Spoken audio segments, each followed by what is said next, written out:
Hi, and welcome back to my channel. Today I'll be talking about communication habits in our relationships.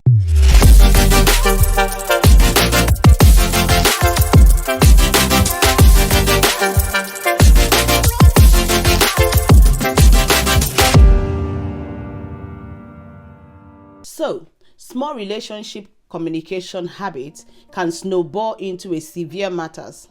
It is so easy to pick up negative communication habits, when it comes to relationships or in any other type of communication that we do day in, day out.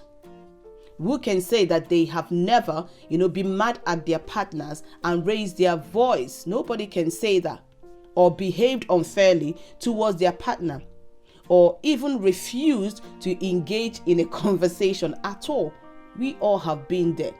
But the thing is, if you don't pay careful attention to this kind of patterns, I call it patterns and behavior, it can create a real problem in your relationship. So you need to pay a close, attention to this kind of pattern, and for you to be able to nip it in the bud eye before it grows out of control. So what are the habits, the common habits in our relationship?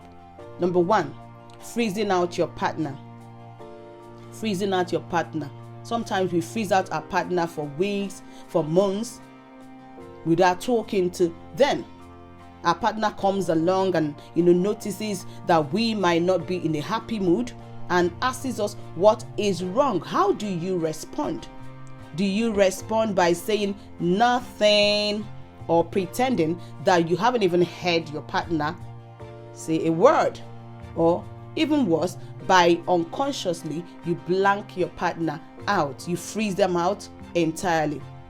It is strange, but this habit is often caused because for some unknown reason, many of us tend to assume that our partner should know what exactly that we're thinking in our heads, even though we haven't said anything, we haven't verbalized what is in our heart. We just assume that they should know. When this situation happens, it's all occurs in ill feeling and transference of bad mood.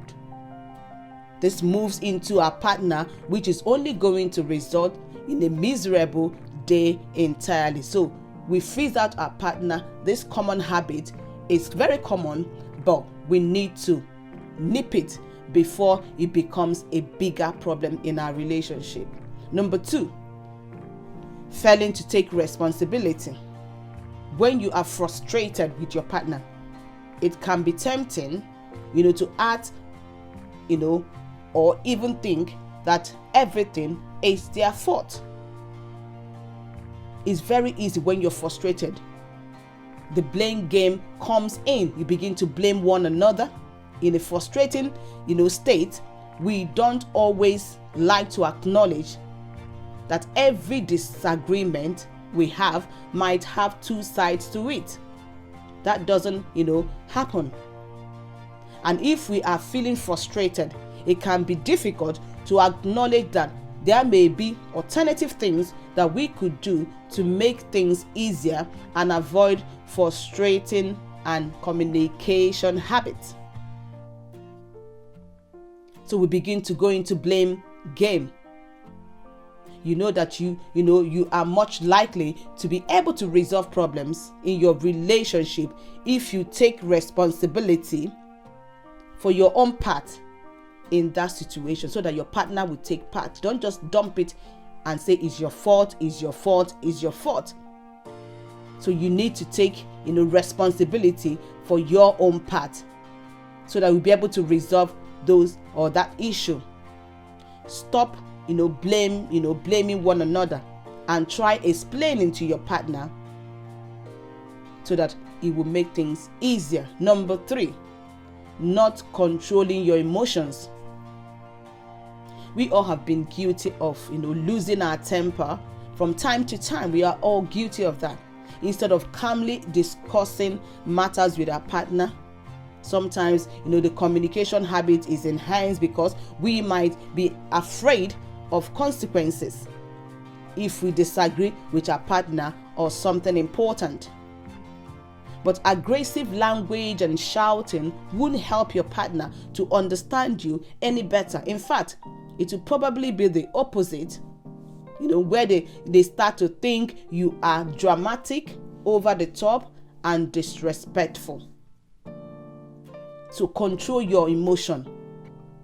If we can control how we express ourselves to our partner concerning our emotions, then we can set the stage for a sensible, calm, and productive conversation that could solve, this habit faster than we can imagine. It is much better to try to control, how we express ourselves. It's much better. But be careful not to raise your voice if you can help it. It's difficult, but be careful not to raise your voice, and watch out for negative or aggressive body language.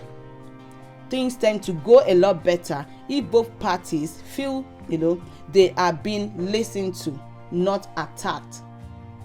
You will feel much better than verbally insulting one another and saying things that will hurt one another.